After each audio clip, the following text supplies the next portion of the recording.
Yo, what's up, everybody? Welcome back again, man. This is second video of the day. I had to share this one with y'all, man. I was feeling in that two YouTube view, you know, whatever. I'm not even gonna try to finish what I was trying to say because I don't know what I was trying to say. Anyways, man, appreciate y'all for y'all support. Hit that like button. Let's jump into this, man. We got it. This is when cops arrest the wrong person. Now imagine being the wrong person, getting arrested and going to jail.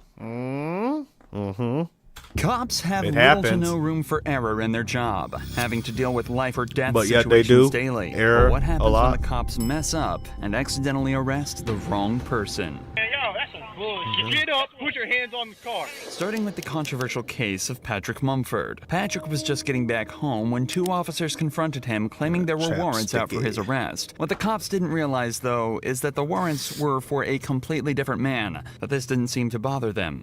What's your name? I'm going to ask you one more time. We probably need to talk to you. So, what's your name?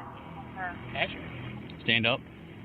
Turn around, put your hands in the car. They never even asked Patrick for is his- justifiably nervous here his after ID, suddenly though. being What's up with that, confronted by man? multiple police officers, but still manages to give the cops his name. However, they decide that they don't believe him, and instead of asking for an ID or trying to confirm his arrest identity in any way, they immediately decide to do this instead. What I do? Man, what I do? Y'all ain't telling me what I do, man. You got a warrant here. He just came back from his probation officer. I got taser. You coming out? You coming out? Come out. Get your hands out now. You got 3 seconds. Hold on, man. 3 seconds. Do not reach. Get up. Put your hands on the car. Show me the warrant. Come out. Show me the warrant. 2. All right, take it. All right, move. You coming out or not? Dude, stand back. Come out. You got a warrant. I'm not telling you again. You better get out of the car. Y'all ain't letting me know what's Get out of the car. Get out of the car. Man, y'all better leave me alone. Get out of the car. Man, y'all better leave me alone, cousin. Move, Fox. Move.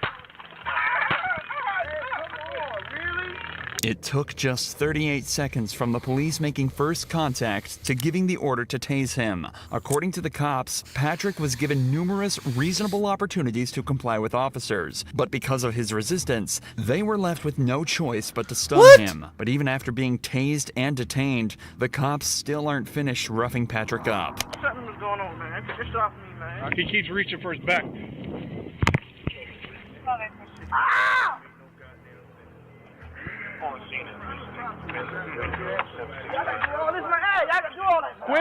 Quit resisting. I got it, guys. Just search whatever he's going. Bro, y'all gonna Cops break the searched man's Patrick to try and find arms. whatever he was reaching for, assuming he was hiding a weapon of his own. But predictably, they find nothing other than his wallet. This would end up being a blessing for Patrick, though, as inside his wallet, the cops found his ID. I just seen this fucking lady. Patrick Mumford. This lady not gonna tell me that I got a warrant. I just seen her. Here's the deal, dude. How long I had a warrant? I don't know if you got a warrant, because you're not who I'm looking for. But here's the deal.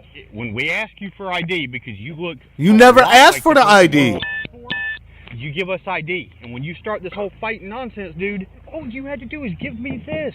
But the way you came up asked me out of nowhere. Remember, the cops never once asked for Patrick's ID Exactly. during the initial interaction. In a later report, the cops also stated that they were worried he was reaching for a weapon when he was shuffling back in the car. So, do you think they would have been okay with him reaching into his back pocket for his wallet? He wasn't given any chance to correctly identify himself, but now the cop is patronizing him and saying he caught a case he didn't need to get. And above all, he's still being manhandled and forced onto the hood of their patrol vehicle.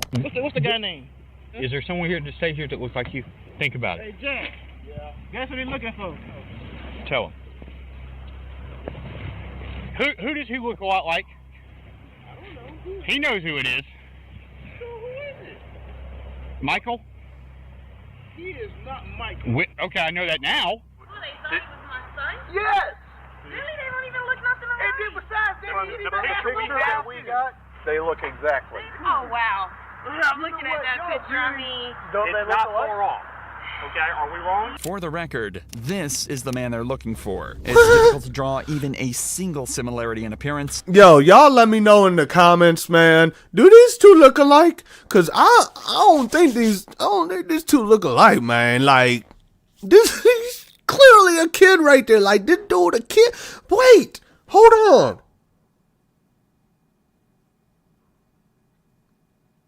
How do you get that mixed up? Baby face, man face. Baby face, man face. Baby face, man face. I mean, did you think the kid aged 30 years in like what? A day or something? Like, what? But the cops apparently saw so many that they were comfortable with discharging a weapon at Patrick. Patrick was initially charged with obstruction and violating probation, and was fixed to lose his job and position at college. Thankfully, though, an internal investigation was launched into the 4 officers on the scene, and it was concluded that they didn't follow proper procedure. All 4 of the officers were suspended, and Patrick was awarded with a settlement of $100,000. But David Wiggins' story doesn't have such a happy ending. Man. He was pulled over and forced out of his vehicle with not so much as a second thought from the police, but they failed to realize he too was the completely wrong guy. Idiots. Hands out the window! Take your right hand up in the door. Get on the ground. On the ground. You're doing that right now. Did you just run from me? Sir, okay? All right, put your hands behind your back. David was put into cuffs and left on the ground at gunpoint after cops mistook him for a suspect. Apparently, the guy they were looking for had just fled them in a similar car with a similar license plate, and the cops pulled David over assuming it was the same vehicle. It's an understandable mistake, but realistically, the cops should have double-checked the plate as soon as they lost line of sight. Instead, they decided to wait until David was on the ground, handcuffed, and at gunpoint before even attempting to confirm he was their guy. I was going home. I did not run, I swear. Since you give me that tag. Contact to a 2016 Dodge Challenger, last name Green. It's not a hanger. It's clear. This ain't even him. Yeah, you good. Look, you're good. That's scary. You got almost the same tag, same car. He must have passed you going through. You good? She said, is that scary? Why would you even ask if that's scary? You know it's scary. What type of question is that? And then what you mean he must have passed you? Like so you talking about he must have passed this dude and his tags, license plate and everything, just hopped off this car and hopped onto this dude's car? Like what? That made no sense. I'm gonna rewind that so y'all can hear that again. For the whole ordeal, and was sent on his way after being correctly identified as the wrong guy. But that wasn't enough for David, and in July of 2023, decided to file a lawsuit against the city of Marion, claiming gross negligence, civil assault, battery, and false imprisonment. In the complaint, David alleges that he was forced to endure 3 minutes handcuffed on the ground with a gun to his head, not knowing if the next second would be his last. He also notes that the apology was a mockery. As of this video's upload, the case is still ongoing. However, when this cop in Florida was faced with the same situation, he managed to show exactly how you should handle it. I'm not trying to get shot over this. Do you really think we want to be out here killing people? A deputy in Volusia County was looking for a burglar when he stumbled upon Joseph Griffin, a man who he said perfectly matched the description. Like he's jogging or something, man. That happened. You kind of fit the description. Nice. Let me just make sure that you're not. I mean, it doesn't help that he's wearing a tank top that says heist on it. But then, oh man, this dude clearly working out. I mean, come on, man. I'm okay. All right. I'm a vet. I have my ID. Okay. Can I see your ID? Yeah. You literally, they said white tank top, black shorts, and they said that you had a beard. All right. So I'm not saying it's you, but it was a black male. Again, not saying it's you, buddy. This cop is obviously aware of how difficult this very interaction can be, especially if it turns out he's not who he's looking for. So he approaches him politely and attempts to resolve the situation rather than escalate it. Just bear with me, okay? How you should do it, but... If you fit the description, I'm not saying you're guilty, but my sergeant's telling me to detain you. That's my sergeant. I got you. I just had a daughter born 2 days ago, so I just have this online. It's live? Do you mind sending it down here? Just for now, I'm gonna detain you. Look, you're not under arrest. I'm detaining you right now because you fit the description, okay?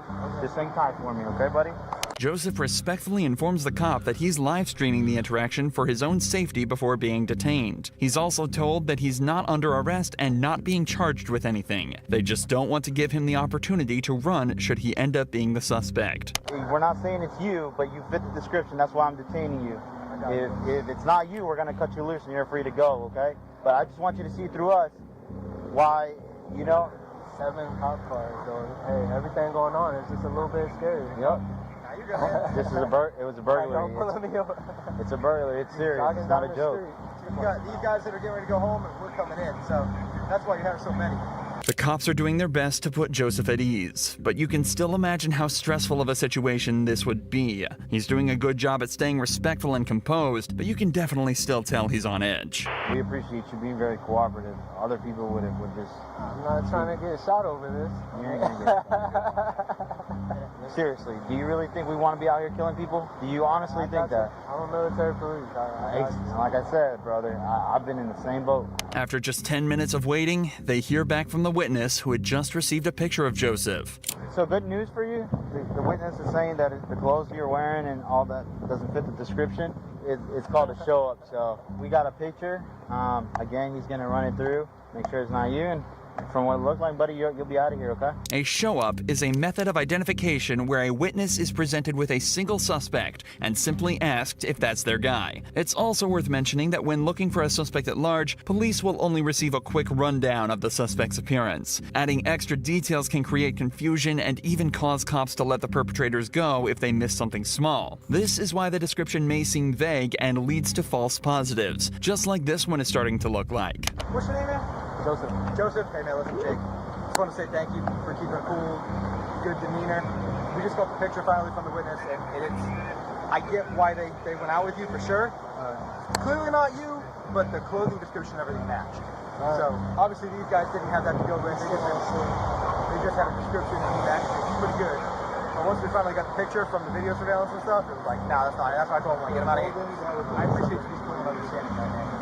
Just like that, Joseph was sent on his way back to his wife and daughter with no further action taken against anyone at the scene. Later that day, the suspect was found and arrested. Both cases in this video so far have involved fairly innocuous crimes, but that's all about to change in this next case, where a man is falsely accused of robbing a bank and shooting a man in the head. You're not going to tell me how to talk, all right? You shut your fucking motherfucking mouth! In the early hours of the 23rd of April, 2022, Grand Junction Drive, the same street the gunshots were heard on at 3 a.m. A few hours later, a man named Aaron headed to the gas station to stock up on supplies for a marksmanship event he was attending that day. Unfortunately for him, the gas station was too located on Horizon Drive. I went to a gas station this morning to grab some stuff, and they were saying there was a shooting at 3 o'clock in the morning. So they have traffic blocks going out on the 70. So we might want to look to see if that's going to impact our route. Little did Aaron know, traffic would be the least of his worries that day. After stopping at the gas station, he heads back to his hotel to charge his phone. On the way there, he misses an exit, so he uses his blinker to make a U-turn in front of the police blockade. He parks up for 5 minutes to charge his phone, waits for his friend to show up in his car, then stops at another gas station to wait for his other friends to turn up. It's at this point Aaron is approached by police. Can I help you? Yeah. Would you mind rolling down your window real quick? No. What do you need? I need you to identify yourself. No, why? Because Alright. You're leaving the area. Hold on. A shooting occurred. Okay, well, can you please roll down your window more so I can talk to you? No. What do you need? Alright, well, I need to identify you. No, you do not. My name is Officer Posadas with the Grand Junction Police Department. And this is my corporal right here. This is Corporal Church as well. Okay. Alright, so I need you to identify yourself. No, that's not how it works. I have rights as an American citizen, right? What Aaron is saying is completely true, and he is well within his rights to refuse to identify himself. However, that doesn't necessarily mean it's always the best idea. Regardless, in this situation, Aaron clearly wishes to exercise this right, to which the cop isn't best pleased. This is when things start to escalate quickly. You do not have articulable suspicion that I've done anything. I actually do. What crime do you suspect me of committing? Possible attempted homicide. You suspect me, actual me, of committing possible attempted homicide. Well, your cooperative behavior right now does not help your cause. No, I've done absolutely nothing. I pulled into a gas station because my friends are here, because we're going Just keep an eye, they're associated. At this point, Corporal Church heads over to Aaron's friends where he discovers that his name is indeed Aaron, and that it matches up with the registration on the vehicle. Meanwhile, Officer Posadas attempts to shed a little more light on why Aaron is being highlighted as a suspect. Right, exactly. You're leaving the area of a crime. Exactly. With a similar colored vehicle, similar nature to the description. What description of that vehicle did you get? I got a dark and colored sedan. 2 people also stated that one of the suspects may be of African American descent. With this information, you can see how a cop would suspect Aaron. He's a black male in a similar vehicle. But things start to get much stranger as you dive deeper. In the official report, it was determined there were actually 2 suspects, 1 white and 1 black. And a more detailed report of the vehicle describes a car more similar to the one that Aaron's friends are driving. It seems as though the cops are ignoring every sign and targeting Aaron for no reason, something that only becomes more obvious as they allow his friends to leave, but keep Aaron at the scene. My buddies that just left, they were also in a dark sedan, but you aren't fucking stopping them and questioning them. Okay, well, I'm sorry that Nope. Sorry that you Shut feel your that way. fucking mouth. I don't want to fucking talk. You're not going to tell me how to talk, all right? You shut your fucking motherfucking mouth. Corporal, come up here. It's not working. He's currently recording on his phone, but he's highly uncooperative with me, screaming and yelling at me, told him that his vehicle matches I the would be description too. we gave in, blah, blah, blah. He's very upset right now. Why are you not cooperative? Because I don't have to be cooperative with your investigation. Well, you have to ID yourself. Right? No, I do not. Tell me why I have to ID. Well, Colorado state law says you do. I want you to explain why me as a person, have to ID to you. Colorado state law says you do. The cops continue to ask for Aaron's name despite having already been told by his friends and realizing it matches up with the name on the vehicle. But perhaps the funniest part of this entire interaction is what happens when Aaron instead asks for the sergeant's name. What's your name and your badge number? What's your name and your badge number? Well, I'm not going to give that to you. You have to. No. Yes, you do. No.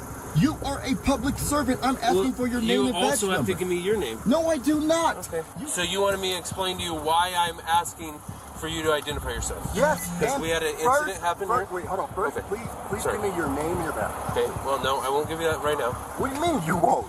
This is the most ridiculous thing I've ever I'm telling encountered. you. It's important to note that the Grand Junction Police Department require police officers to identify themselves upon request, but the sergeant later claimed he simply forgot. Aaron was never made aware of why they targeted him so directly at the scene, but in the official police report, the cops say that the reason they suspected Aaron was because of the U-turn he made. Remember, he simply missed his exit to the hotel, and there the road ahead of him was closed, leaving him with nowhere else to go. They also alleged that he didn't use a turn signal for the maneuver, something that can easily be disproved by listening to Aaron's dashcam footage.